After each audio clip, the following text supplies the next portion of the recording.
गोट्या काय करतेस? आई काही अर्जंट आहे का? चिकूला भरवतोय. का ती कुठे?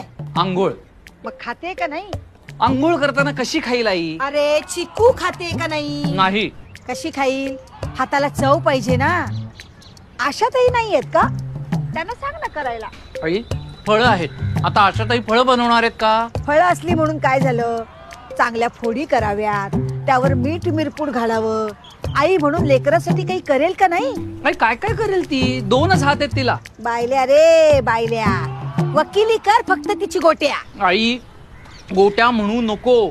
आपलं ठरलंय ना. एवढ्या मोठ्या मुलाला गोट्या?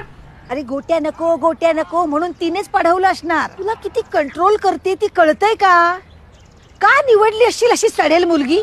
आई नवीन कपडे घेताना सुद्धा ती 10 वेळा ट्राय करते आणि मग घेते. मला पहिल्या भेटीत निवडलंय तिने. ते आपल्याकडे नवरे ट्राय करता येत नाही ना म्हणून, नाहीतर तेही 10